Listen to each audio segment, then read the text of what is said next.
अस्सलाम वालेकुम viewers, welcome to my channel novel fantasy. आज मैं आपके लिए लेकर के आई हूँ नॉवेल पेवन ज़दा, जिसकी राइटर है यास्मीन निशात। मलिहा को जो भी देखता देखता रह जाता। गुलाबी मुखड़ा, सुरमई नशीली आंखें, उस पर गाल पर पड़ते डिंपल। हुस्न रब ने दिया था, नजाकत उसने खुद ही सीख ली। ऊपर से हर वक्त नुक्स सुक्स से तैयार, बोलती तो गया फूल झड़ते, हंसती तो सारे में रौनक फैल जाती। मेहंदी, चूड़ियां, खुशबू गोया उसकी जात का हिस्सा थी।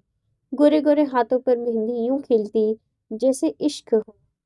कोई कहता जिस पर मेहंदी का रंग यूं खिले उसका मियाँ बहुत प्यार करता है। कोई कहता सास जान छिड़कती है। वो सारी बातें सुनती खिलखिलाती रहती। हर वक्त यूं तैयार फिरा करती जैसे कहीं जा रही हो। और जो कोई पूछ लेता तो तुरंत से जवाब आता, ख्वाबों के देश जा रही हूँ। बेफिक्री बेनियाजी उसकी जात में उसके जात में यूं रचे थे, गोया वो किसी सल्तनत की शहजादी थी। शहजादी तो रफाकत ने उसे बनाकर ही रखा था। चार भाइयों की इकलौती बहन, सब उसके नाज नखरे उठाते ना थकते। अम्मा ने तो हकीकतन सोच रखा था उसकी शहजादी को ब्याहने कोई शहजादा ही आएगा। और उस शहजादे के इंतजार में बड़े दिनों से गिन गिन कर घड़ियां गुजार रही थी। मलिहा की हमउम्र लड़कियां अगरचे उसकी सहेलियां थीं, लेकिन अंदर ही अंदर उसे जलती भी थीं। उसकी खूबसूरती, रख रखाव, ताने, फर्दन फर्दन हर लड़की को उसकी माँ से गाहे बगाहे सुनने को मिलते रहते थे। और उसका बदला और उसका बदला वो उसके लिए दिल में कीना रख कर लिया करती थी। और वक्तन फवक्तन बातों बातों में शुगर कोटेड गोलियां भी मलिहा को खिलाया करती थी। लेकिन मलिहा दिल की साफ थी, हंसकर टाल देती थी। उस रोज नहा कर निकली तो अम्मा को घर की चीजें उजलत में सेट करते पाया। या अल्लाह खैर, उसने अलमारी में रखा क्लोन स्प्रे किया, चेहरे पर क्रीम लगाई, आईने में मेहंदी लगे हाथ दिख रहे थे। रात जो उसने हुमैरा से मेहंदी का नया डिजाइन बनवाया था, उसका रंग ज्यादा नहीं चढ़ा था। वो सोच रही थी आज एक कोट और मेहंदी का लगवा ले, ताकि मेहंदी का गहरा रंग चमक उठे। मलिहा, अम्मा अंदर दाखिल हुई। उनके पुकारने के स्टाइल से वो समझ गई थी कि अगली बात क्या है। वो मुड़कर इस्तफामी नजरों से उन्हें देखने लगी। वो इस वक्त एक आंख में काजल लगा चुकी थी, दूसरी में लगाना बाकी था। शकूरन खा लाई है, दुपट्टा ओढ़ कर आना, अम्मा ने कहा। वो असबाद में सर हिलाती दोबारा आईने की तरफ मतवज्जा हो गई।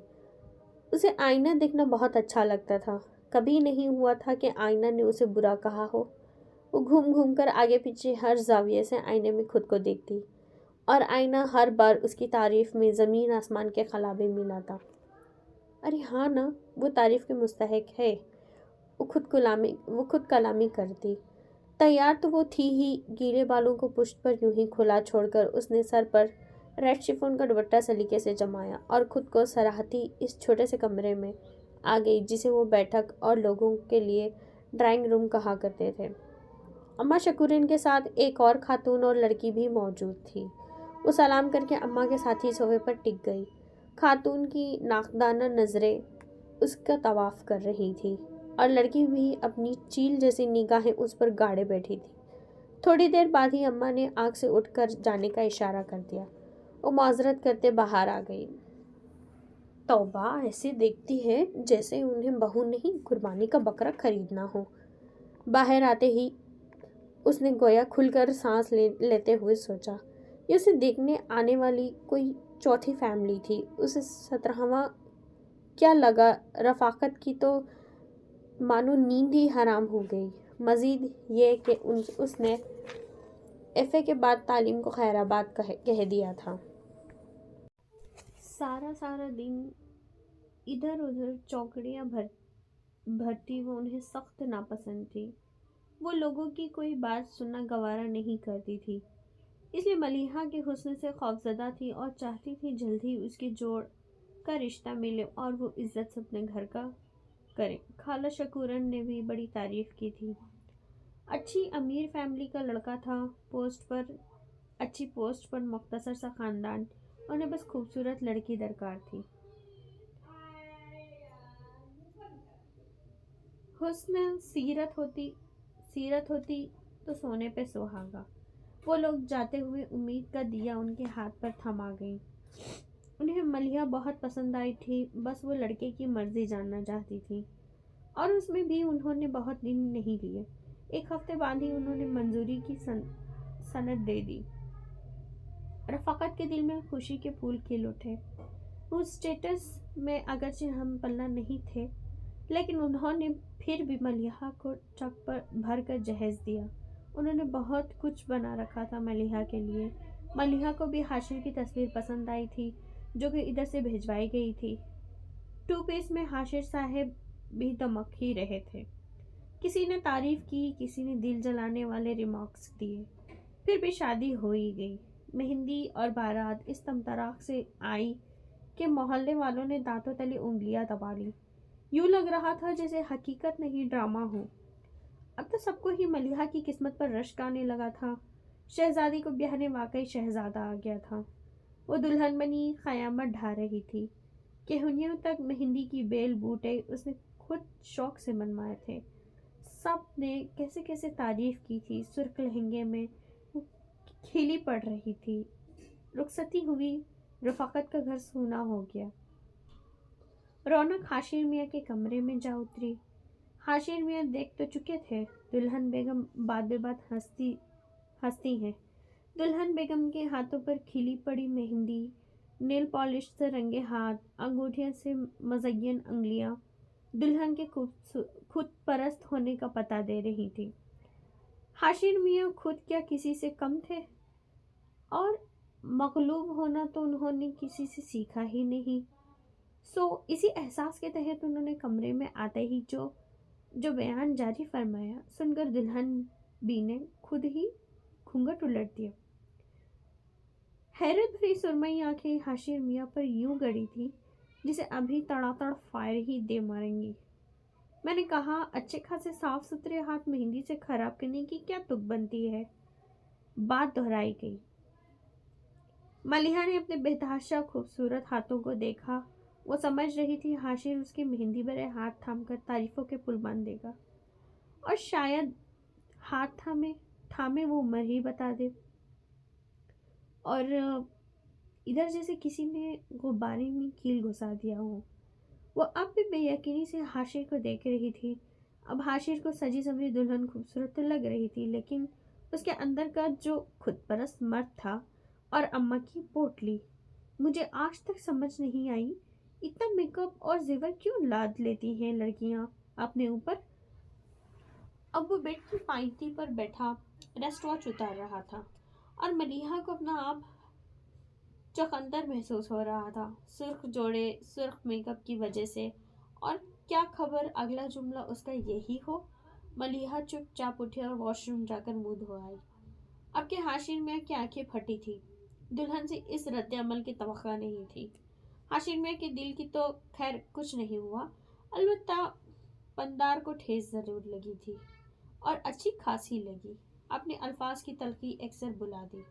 मलिहा ने सारा जेवर उतार कर डब्बों में पैक कर दिया, उठाकर सेफ से लॉकर में रख दिया। एक आरामदेह सूट जिप तन करने के बाद लहंगा दोबारा पैक किया, और उसे भी मलहका स्टोर रूम में रखाई।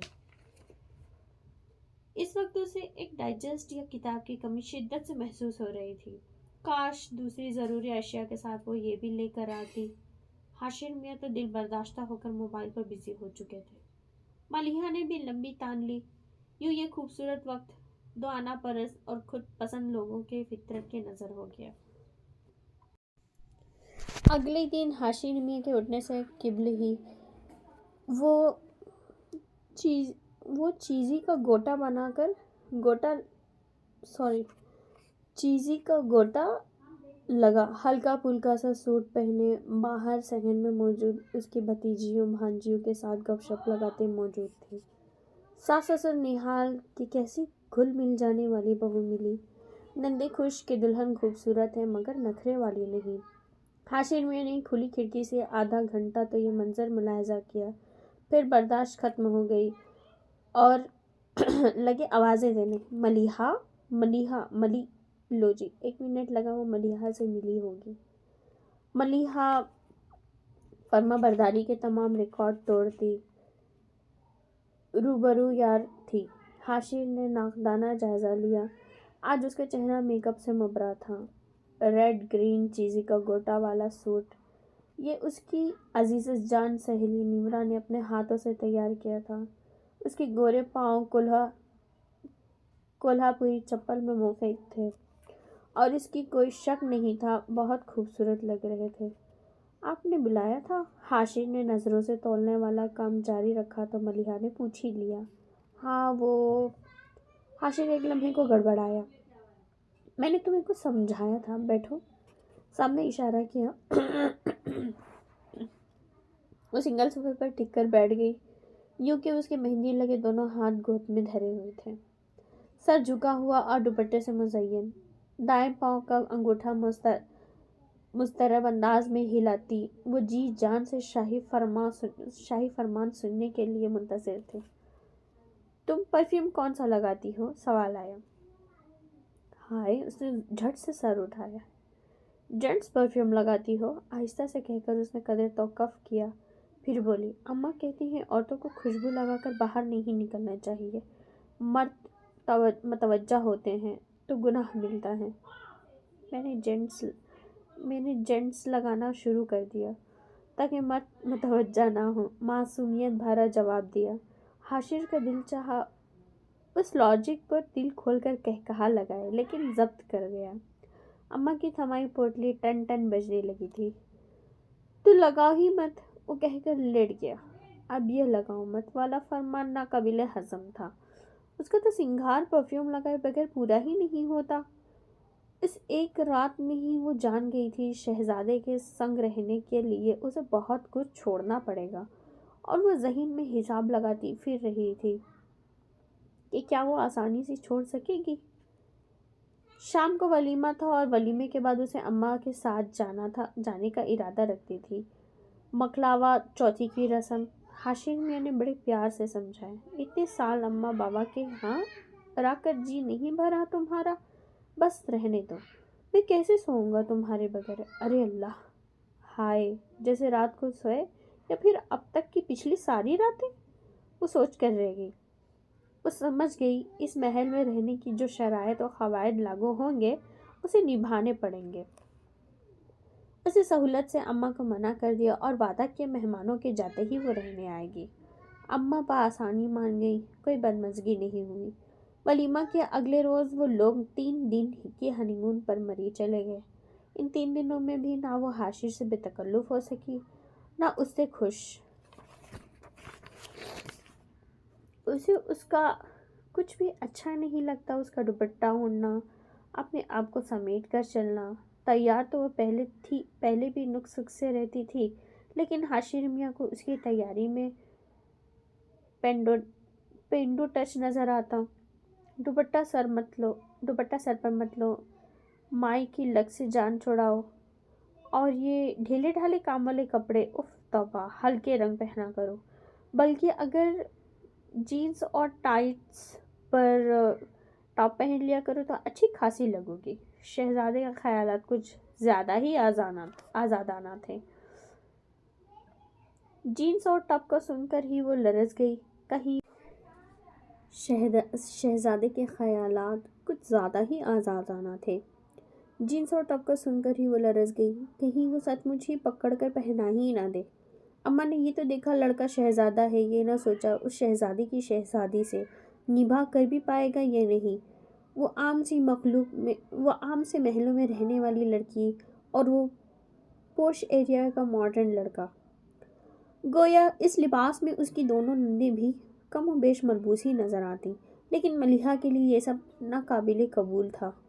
حاشر کے مسلسل ٹوکنے پر دوپٹہ تو سر سے کندھوں پر آ گیا، لیکن وہ جینز اور ٹاپ پہننے کی ہمت نہ کر سکی۔ وہ اکثر جب اسے لے کر باہر نکلتا تو سارا راستہ اس کا موازنہ کرنے والی لڑکیوں سے کرتا۔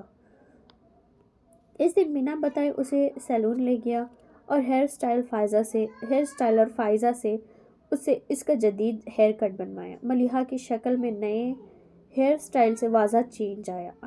अपने चेहरा अच्छा लग रहा था। हाशिर जान गया वो खुश है। साथ ही उसी जीन्स पहनने वाला लेक्चर भी फिर से पिला दिया। उसने खामोशी से उसकी बात सुनी और दूसरे कान से उड़ा दी।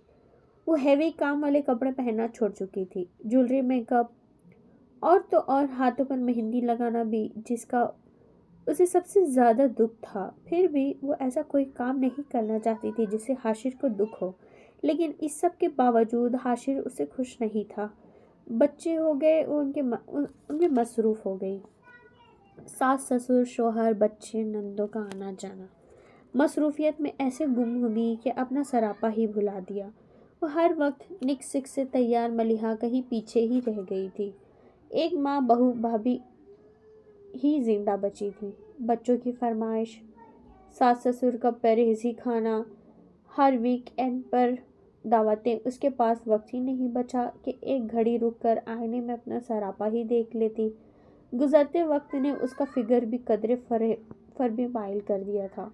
और उसे याद था कि हाशिर ने बहुत शुरू में उसे बता दिया कि उसे मोटी औरतें खतान पसंद नहीं थी। उसने वेट कम करने की खतान कोई कोशिश ना की। वो अपनी ज़िंदगी में मगन हो गई थी। मेहंदी, काजल, सुर्खी, पाउडर, सब ख्वाब ख्याल हो गया। लेकिन उसकी वजह सिर्फ उसकी मसरूफियत नहीं थी, बल्कि वजह कोई और थी जो कोई ना जान पाया था। उसे उड़ती उड़ती खबरें मिला करती थी। शहजादा हाशिर हर रोज़ नई लड़की के साथ किसी न किसी डेट पॉइंट पे पाया जाता है। लेकिन वो इग्नोर करती। ना भी करती तो क्या कर सकती थी। उसकी दादी कहा करती थी, मर्द को तब तक राह रास्त पर नहीं लाया जा सकता जब तक वो खुद न चाहे। रो लो, मिन्नतें कर लो, बच्चों के वास्ते दे लो, वो तभी सुधरेगा जब उसका अपना जी जाएगा। मर्द की किसी ताल्लुक, किसी रिश्ते के पैर की जंजीर नहीं करता। और मलिहा ने जंजीर बनने की कोशिश भी नहीं की। उसने अपने आप को बच्चों में मगन कर लिया।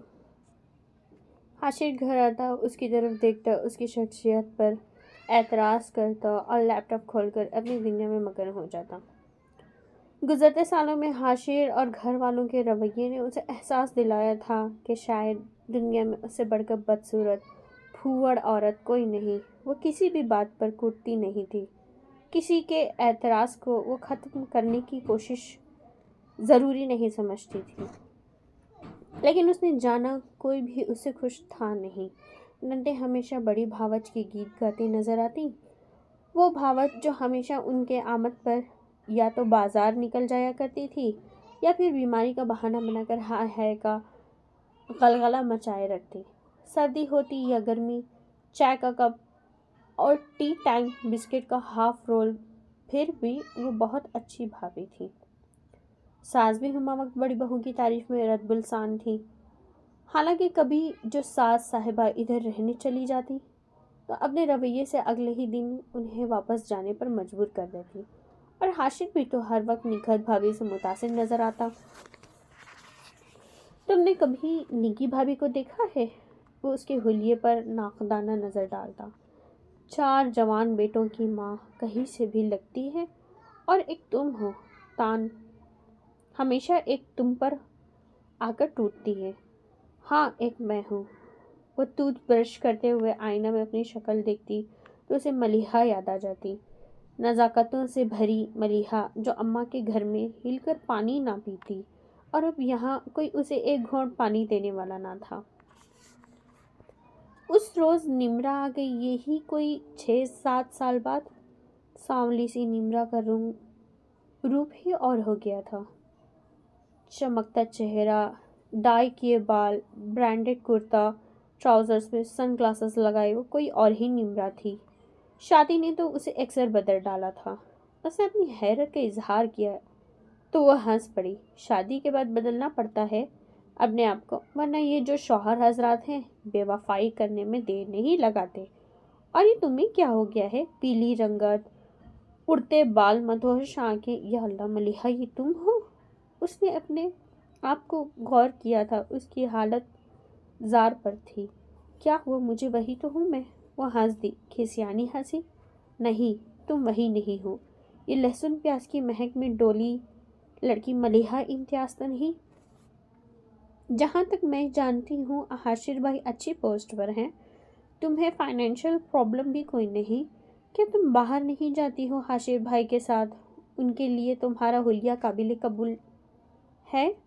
ٹھیک تو ہے میرا حلیہ، گھر میں جو جوان ملازمائیں ہیں، ڈرائیور، کوک، اب میں غیر مردوں کے سامنے بناؤ سنگار کرتی اچھی لگوں گی؟ خواہ مخواہ گناہ کماؤں، اور حاشر کو بھی مجھ سے کوئی مسئلہ نہیں، یہ تم آج اچانک آ گئی ہو اس لیے تمہیں اس حلیے میں مل گئی۔ صبح سے الماریاں صاف کر رہی تھی نا، نہانے جانا تھا مجھے ابھی۔ اپنے تئیں اس نے نمرا کو مطمئن کرنا چاہا، لیکن وہ نمرا تھی اس کی بہت گہری دوست، بنا کہے اس کے دل کی باتیں جان لینے والی۔ اب کیسے مطمئن ہوتی، لیکن اس نے زیادہ کریدنا مناسب نہیں سمجھا۔ اگر وہ کسی بات کا پردہ رکھنا چاہتی ہے تو اسے کیا ضرورت؟ تھوڑی دیر بیٹھ کر ادھر ادھر کی گپ شپ کر کے وہ واپس چلی گئی۔ وہ جاتے جاتے ملیحہ کو اپنے گھر آنے کی تاکید کر گئی۔ اس نے وعدہ کر لیا، حالانکہ اسے امید نہیں تھی کہ حاشر اسے اس کے دوست کے گھر لے جائیں گے۔ ان کو اس پرانے محلے میں جاتے ہوئے اپنے ہتک محسوس ہوتی تھی۔ اس پر بہت خرچ کرتا تھا، آؤٹنگ پر بھی لے جاتا، کسی نہ کسی ویکینڈ پر وہ بچوں کو سنیما دکھانے بھی لے جاتا، اس کے لیے شاپنگ بھی کرتا، لیکن جیسے ہی وہ اس کا لایا سوٹ جوتی کچھ بھی پہنتی، وہ برا سا منہ بنا لیتا۔ گہرے رنگ تم پر سوٹ نہیں کرتے، ہلکے رنگ پہننے لگی۔ اس کا حلیہ واقعی کام کرنے والیوں جیسا ہو گیا تھا، ہلکے رنگ، سیدھے بال، بنا میک اپ کے چہرہ، ہاتھ پیر کسی بھی آرائش سے متصنع، ہر وقت بچوں کی کھیلتی ملیحہ، وہ تو کہیں سے بھی وہ لڑکی دکھائی نہ دیتی۔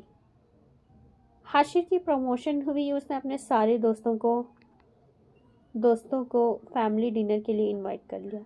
انتظام باہر لان میں کیا گیا، وہ خود بیشتر کک کے ساتھ لگی تھی۔ شام تک سب کچھ تیار تھا، صاف ستھرا گھر، بچے۔ وہ اپنا نیا ڈریس اٹھا کر واش روم کی طرف جا رہی تھی جب حاشر کسی کام کے غرض سے اندر آیا۔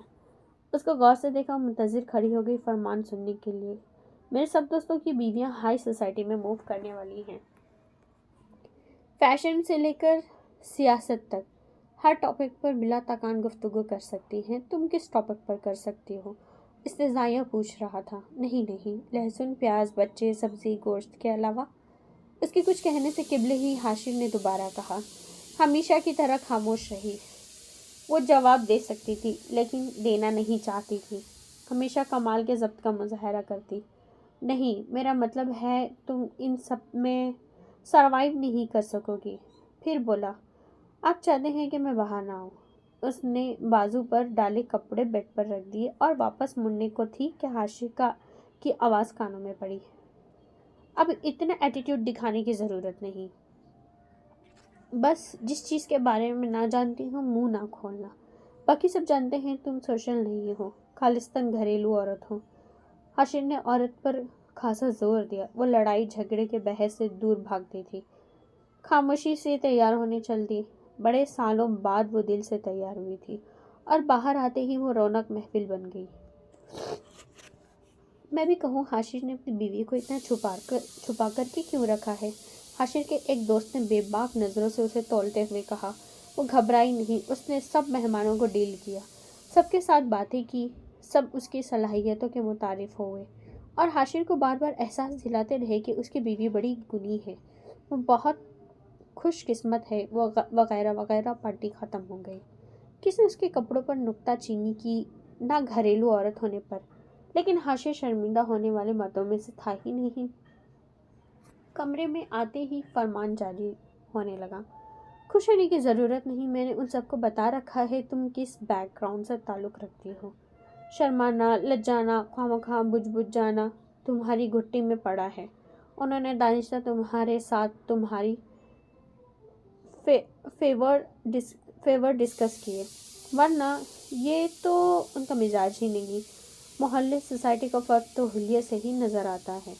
اب دیکھو نا، تم لاکھ شارٹ شرٹ اور کیپری پہن لو، تمہارے بولنے، کھانے پینے، ہر چیز سے تمہارا محلہ نظر آتا ہے۔